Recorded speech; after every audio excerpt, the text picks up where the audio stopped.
কোনো বিচার করা হবে না, সেদিন সুশাসন হবে, সুবিচার হবে, ন্যায় পরায়ণতার সাথে বিচার হবে। আওয়াজ করে পড়েন আল্লাহু আকবার। তাহলে প্রিয় ভাইরা, যে তিনটি বিষয়ে আল্লাহ তাআলা আমাদেরকে আদেশ দিয়েছেন, তার প্রথমটা হচ্ছে আদালত, ইনসাফ, সুবিচার, ন্যায় বিচার। এটা আমরা চাই কি চাই না? বিশ্বনবী ন্যায় বিচার, ন্যায় পরায়ণতা, সুশাসন প্রতিষ্ঠিত করেন কি করেন নাই?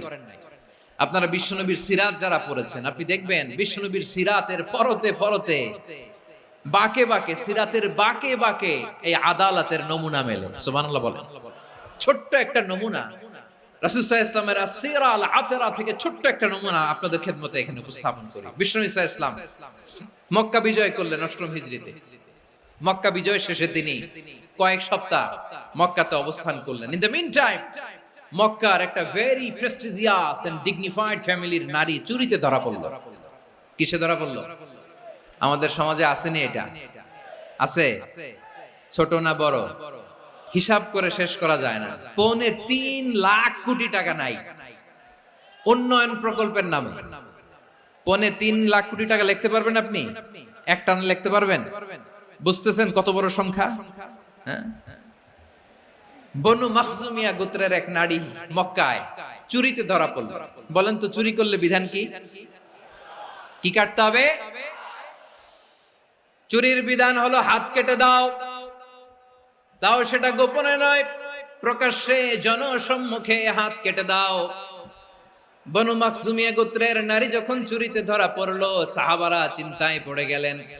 সবে মাত্র মক্কার লোকেরা কালিমা পড়ে মুসলমান হয়েছে, ইসলামের আইন কানুন তেমন জানে না, ইসলামী শরিয়ার সাথে বেশি পরিচিত নয়। এখন যদি বিশ্বনবী চুরির যেই বিধান এটা যদি কায়েম করে হাত যদি কেটে দেয়, না জানি মক্কার লোকেরা আবার বিগড়ে যায়, না জানি মক্কার লোকেরা আবার মুরতাদ হয়ে যায়, না জানি মক্কার লোকেরা ইসলাম থেকে দূরে সরে যায়। চলো চলো, সাহাবীরা মিলে পরামর্শ করলেন, চলো বিশ্বনবীর কাছে যে বলি, ও নবী, শুধু কেবলমাত্র একমাত্র এই নারীর জন্য চুরির হাত কাটার বিধানটা আপনি একটু থামিয়ে দেন। চুরির হাত কাটার যে বিধান এখানে একটু রহিত করে দেন, বাকিগুলা কইরেন মদিনাতে যে চলবে, কিন্তু মক্কায় এবারের জন্য মাফ করে দেন। কিন্তু কে বলবে? এই যে পরামর্শ, সাজেশন, এটা কে দিবে বিশ্বনবীর কাছে? সাহাবারা চিন্তায় পড়ে গেলেন। আল্লাহর নবীর সামনে দাঁড়িয়ে আল্লাহর দেয়া হুদুদ, আল্লাহর দেয়া বিধান থামিয়ে দেওয়া, মাফ করে দেওয়া, এই কথা বিশ্বনবীর সামনে বলার সাহস তো কেউ রাখে না। কেউ কেউ বলল, বিশ্বনবীর পালক পুত্র যায়েদ বিন হারেসার সন্তান উসামারে বিশ্বনবী নাতির মতো আদর করে, বড্ড বেশি ভালোবাসে উসামারে। এজন্য সাহাবারা উসামাকে বলতো হিব্বু রাসূলিল্লাহ, বিশ্বনবীর ভালোবাসা। কি বলতো? সাহাবীরা বললেন, বিশ্বনবীর ভালোবাসা হিব্বু রাসূলিল্লাহ, উসামারে পাঠাও। উসামারে বিশ্বনবী নাতির মতো স্নেহ করে, মায়া করে, ভালোবাসে।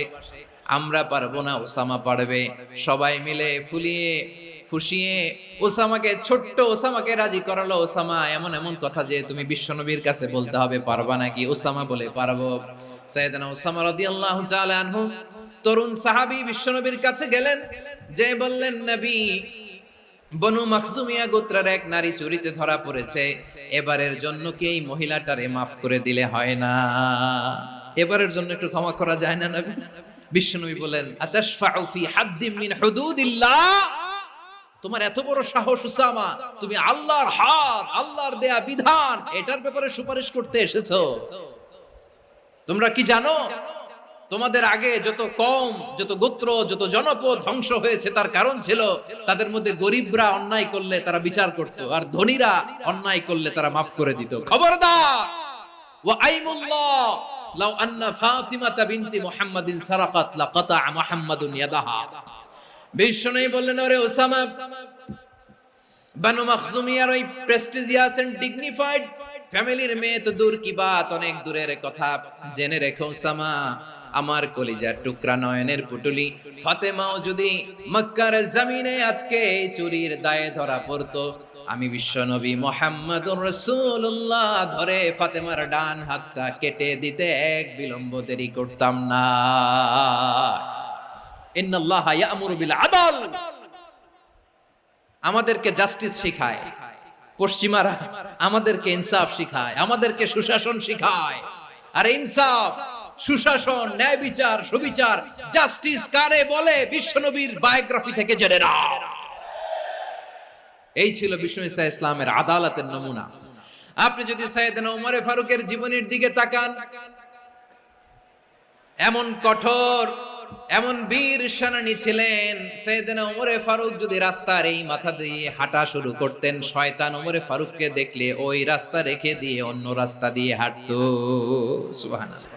ওমরে ফারুক রাদিয়াল্লাহু তাআলা আনহু কি পার্সোনালিটি ছিল, কি পার্সোনালিটি। আমাদের এলাকায় ছোট বাচ্চারা রাতে ভাত খেতে চায় না, আমার মেয়েটাও খেতে চায় না। এই এটা দিব, ওইটা দিব, আজকে মাহফিলে আসার সময় বলে দিছে লিস্ট করে এটা এটা আনতে হবে। তো ছোট্ট বাচ্চাদের অনেক বায়না থাকে, ওরা রাতে খেতে চায় না। তো মায়েরা বিভিন্ন ভয় দেখায়, এই বাঘ আসবে, বাঘ আসবে খাও, এই ভূত আসবে, ভূত আসবে খাও। আপনারা কি বলেন চট্টগ্রামে? ভূত, ভূত, ভূত আসবে, বাঘ আসবে, খাও খাও খাও, তাড়াতাড়ি খাও। তো বাচ্চারা এগুলো শুনে ভয়ে খেতে শুরু করে। মদিনার জমিনেও একই ঘটনা ঘটতো। মদিনার ছোট্ট ছোট্ট সোনামণিরা খেতে চাইতো না।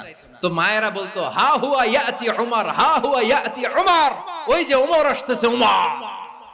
ওমরে ফারুকের কথা শুনলে বাচ্চারা একেবারে ঠান্ডা। প্রভু তুমি বলেছ রাসূল দেবে না, বলনি দেবে না ওমর, বলনি দেবে না হামজা তারি, খালিদ বিজয় সমর। প্রভু তুমি বলেছ রাসূল দেবে না, বলনি দেবে না ওমর, বলনি দেবে না হামজা তারি, খালিদ বিজয় সমর। প্রভু তুমি বলেছ রাসূল দেবে না। আল্লাহু আকবার। ওমরে ফারুক রাদিয়াল্লাহু তাআলা আনহু, ওনার কথা শুনলে গায়ের মধ্যে গুজবাম হয়, গায়ের পশমগুলো দাঁড়িয়ে যায়। সুবহানাল্লাহ বলেন। কি পার্সোনালিটি ছিল, কি ব্যক্তিত্ব ছিল। মুনাফিকরা ওমরে ফারুককে জমের মতো ভয় পেত। শয়তান, খুদ শয়তান এই রাস্তা দিয়ে আসলে শয়তান অন্য রাস্তা দিয়ে হাঁটত। ওমরে ফারুক রাদিয়াল্লাহু তাআলা আনহুর জীবনে যদি দেখেন, তাহলে সেখানে আপনি আদালতের, ইনসাফের, সুশাসনের, জাস্টিসের নমুনা দেখতে পাবেন। কয়টা শুনবেন? সাইয়েদনা ওমরে ফারুক রাদিয়াল্লাহু তাআলা আনহুর সন্তান আব্দুর রহমান মিশরে মদ খেয়ে মদ্যপ অবস্থায় ধরা পড়েছে। মদ খাওয়ার কারণে, মদ যদি কেউ পান করে আর যদি প্রমাণিত হয়, তার বিচার হলো 80 বেত। আওয়াজ করে বলেন কয় বেত? বাংলাদেশেও তো এই আইন আছে নাকি? বাংলাদেশে আছে? হ্যাঁ, মদ খাইলে 80 বেত, এই আইন বাংলাদেশে চালু হোক, আমরা চাই কি চাই না? একেবারে সহজ, পানির মতো সহজ হিসাব, একেবারে সহজ। ওমরে ফারুক রাদিয়াল্লাহু তাআলা আনহু ছেলে ভুল করে মদ পান করে ফেলেছিলেন। আব্দুর রহমান, ঘটনা ঘটেছে মিশরে। মিশরের গভর্নর তখন আমর ইবনে আস রাদিয়াল্লাহু তাআলা আনহু। আব্দুর রহমানের ভাই যে গভর্নরকে বলল, গভর্নর যদি একটু দয়া করেন, খলিফার ছেলে আমার ভাই আব্দুর রহমান মদ্যপ অবস্থায় ধরা পড়েছে, জনসম্মুখে যদি আপনি বেত্রাঘাত করেন আমাদের প্রেস্টিজ থাকে না, যদি 80 বেত আপনি মারেন আমার কোনো কথা নাই, কিন্তু ঘরের ভেতরে মারেন। আব্দুর রহমানের ভাইয়ের সুপারিশ শুনে সাইয়েদনা আমর ইবনে আস রাদিয়াল্লাহু তাআলা আনহু রাজি হয়ে গেলেন। ঘরের ভেতরে লোকচক্ষুর আড়ালে 80 বেত তিনি মানলেন। কিন্তু ঘটনাক্রমে এই কথা লুকিয়ে লুকিয়ে ঘরের ভেতরে 80 বেত মারার কথা সাইয়েদনা ওমর ফারুক মদিনা থেকে জানতে পারলেন। মদিনা থেকে তিনি ফরমান জারি করলেন, এই বিচার যেমনটি আমর ইবনে আস আদায় করেছে, এটা প্রকৃতপক্ষে আদায় হয় নাই। আসো সবাই মদিনায় আসো, আমর ইবনে আস মদিনায় আসো, আব্দুর রহমানও আসো, সবাই আসো, জনসম্মুখে এই বিচার কার্যকর করতে হবে। সাইয়েদনা ওমর ফারুক মসজিদে নববীর পিলারের মধ্যে নিজের ছেলেকে বাঁধলেন, আবার জনসম্মুখে 80টা বেত তার গায়ের মধ্যে মারলেন। মাজমুয়ে ফাতাওয়া ইবনে তাইমিয়া রাহিমাহুল্লাহ উনি এটা নকল করেছেন। এটা সবচেয়ে বিশুদ্ধ মত। আর অনেক মত আছে, মারা গেছে কবরের উপর, ওগুলো বাদে দিলাম। কেমন খলিফা ছিলেন, কেমন খলিফা। পশ্চিমারা তোমরা জাস্টিস আমাদেরকে শেখাও, ইনসাফ কারে বলে, সুশাসন আমাদেরকে তোমরা শিখাও। ওমর ফারুক রাদিয়াল্লাহু তাআলা আনহু ওই বিচারকে তিনি ধর্তব্য মনে করেন নাই, মদিনাতে এনে আবার জনসম্মুখে আবার আশীর্বাদ মেরেছেন। মিশরে ওমরে ফারুক রাদিয়াল্লাহু তাআলা আনহু আমর ইবনুল আসকে গভর্নর করে পাঠালেন। সেখানে আমর ইবনুল আসের ছেলে একটা প্রতিযোগিতায় রানার আপ হয়েছে। এক মিশরি সেখানে চ্যাম্পিয়ন হয়েছে। রানার আপ বুঝতে পেরেছেন তো? সেকেন্ড হয়েছে। এক মিশরি হয়েছে চ্যাম্পিয়ন, প্রথম। কিন্তু গভর্নরের ছেলে ও জিততে পারে নাই। ও রাগে ওই মিশরির গায়ের মধ্যে কয়েকটা লাঠি দিয়ে বাড়ি মেরেছে। মিশরি যে মদিনাতে ওমরে ফারুকের কাছে বিচার দিলেন, আপনার গভর্নরের ছেলে অন্যায়ভাবে আমার গায়ে হাত তুলেছে। সাইয়েদনা ওমরে ফারুক আবার ফরমান জারি করলেন, আসো মদিনাতে আসো। মিশরীকে ডাকলেন। ওই মিশরের গভর্নর আমর ইবনুল আস রাদিয়াল্লাহু তাআলা আনহুকে ডাকলেন, তার ছেলেকেও ডাকলেন। সবাই বসে রইল। আমর ইবনুল আস রাদিয়াল্লাহু তাআলা আনহু মাথা নিচু করে বসে আছেন, লজ্জায় কাচুমাচু। হায় হায়, আজকে আমার ছেলের কারণে আমিরুল মুমিনিন খলিফাতুল মুসলিমিন ওমরে ফারুকের কাছে আমি জনসম্মুখে লজ্জিত হচ্ছি। সাইয়েদনা ওমরে ফারুক বললেন, এই নাও লাঠি। গভর্নরের ছেলে তোমার মাথার মধ্যে যতগুলো বাড়ি মেরেছে, আজকে জনসম্মুখে তুমি অতগুলা বাড়ি মারো। মিশরি বলে, থাক, আপনি যে ডেকে আনছেন সবার সামনে এটা বলছেন, এতেই আমি খুশি। আল্লাহু আকবার। আপনার মহানুভবতা দেখে আমি খুশি, আর অপমানের দরকার নাই। ওমরে ফারুক বলে, না, খবরদার, এই কথা মিশরি তুমি বলো না, মারো, যতগুলা বাড়ি মেরেছে মারো। বাধ্য হয়ে মিশরি আমর ইবনুল আসের সামনে ওনার কলিজার টুকরা সন্তানের মাথার মধ্যে বাড়ি মারতে আরম্ভ করলেন। ঠিক যতগুলা বাড়ি গভর্নরের ছেলে আমর ইবনুল আসের ছেলে মিশরির গায়ে মেরেছিল, মাথায় মেরেছিল, মিশরি গুনে গুনে ততটা মারলেন। এই দৃশ্য দেখে ওমরে ফারুক রেগে মেগে আগুন, রাগের চোটে রাগ সামলাতে না পেরে, আর নিজেকে সামলাতে না পেরে মিশরীরে বললেন, ছেলেরে মারা শেষ হয়ে গেলে এবার বাবার টাক মাথার মধ্যে কয়েকটা বাড়ি মার। রাগের চোটে, আউট অফ অ্যাঙ্গার, রাগের চোটে, যে আমার পাঠানো গভর্নর আমর ইবনুল আস তার ছেলেকে কেন আদব তারবিয়া কেন শিক্ষা দিতে পারে না। কারণ জানে না তো কবে আসবে, কি হবে, কেউ জানতো না।